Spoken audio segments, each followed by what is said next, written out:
Alright, so first we're going to look at what an angle measure actually is and how it comes about. What is an angle? If I have one point, let's call that point a vertex, and I have a ray that extends from that point,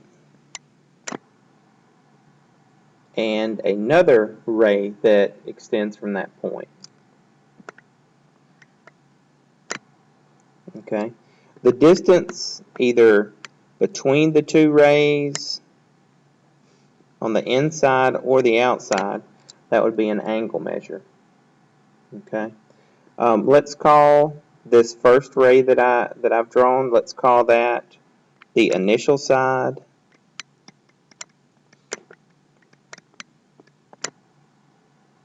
and let's call the other ray that I've drawn the terminal side.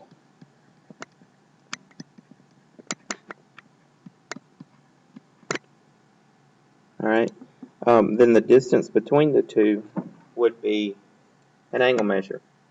Now, if you draw an arrow starting on the initial side and ending on the terminal side, there's two ways that I could have drawn that arrow. I could have drawn it on the inside, or I could have drawn an arrow on the outside. Now, it makes a difference if you're trying to draw an angle measure, the way that you draw your arrow, because that's actually two different angle measures for the same picture. Okay, let me show you what I'm talking about. If you draw an angle measure, and we're not being precise or anything, but if you draw an angle measure and your arrow starts, let's say your initial side ends in your terminal side on the inside like this.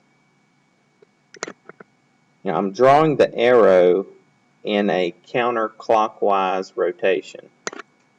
Big word, big two words. Counterclockwise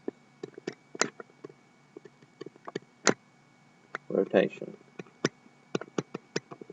If I do that, then I'm drawing a positive angle measure. So drawing an arrow in a counterclockwise rotation denotes a positive angle measure.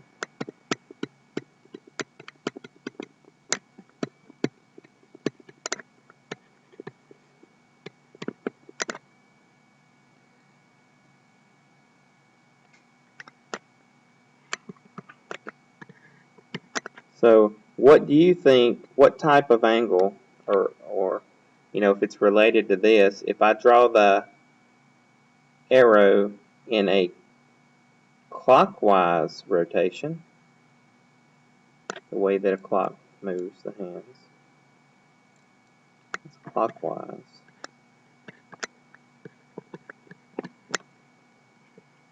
Rotation.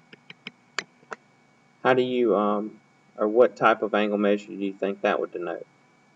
A negative, okay?